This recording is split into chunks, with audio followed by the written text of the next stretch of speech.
আসসালামু আলাইকুম রহমতুল্লাহি ওয়া বারাকাতুহু। প্রিয় দিনী ভাইয়েরা, আমি আপনাদের সামনে একটি গুরুত্বপূর্ণ মাসালা নিয়ে উপস্থিত হয়েছি।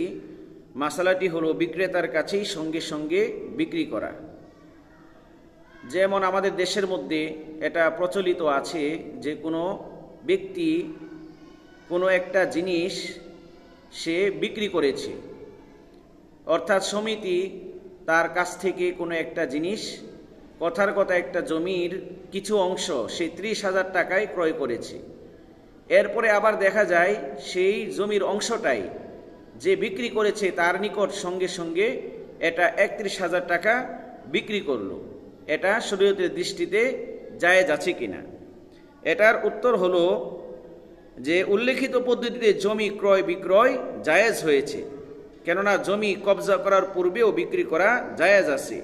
তবে বেচা কেনার পর জমিনটা দেখে চৌহদ্দি বুঝে নিয়ে, তার সীমানা বুঝে নিয়ে পরে ওই ব্যক্তির নিকট বিক্রয় করলে তা উত্তম হতো। এটার দলিল হলো ফাতোয়ায়ে শামী 5 নম্বর খণ্ড 127 পৃষ্ঠা। আসসালামু আলাইকুম রহমতুল্লাহি ওয়া বারাকাতুহু। প্রিয় দিনী ভাইয়েরা, আমি আপনাদের সামনে একটি গুরুত্বপূর্ণ মাসালা নিয়ে উপস্থিত হয়েছি। মাসালাটি হলো বিক্রেতার কাছেই সঙ্গে সঙ্গে বিক্রি করা। যেমন আমাদের দেশের মধ্যে এটা প্রচলিত আছে যে কোনো ব্যক্তি কোনো একটা জিনিস সে বিক্রি করেছে, অর্থাৎ সমিতি তার কাছ থেকে কোনো একটা জিনিস, কথার কথা একটা জমির কিছু অংশ সে 30,000 টাকায় ক্রয় করেছে। এরপরে আবার দেখা যায় সেই জমির অংশটাই যে বিক্রি করেছে তার নিকট সঙ্গে সঙ্গে এটা 31,000 টাকা বিক্রি করলো। এটা শরীয়তের দৃষ্টিতে জায়েজ আছে কিনা?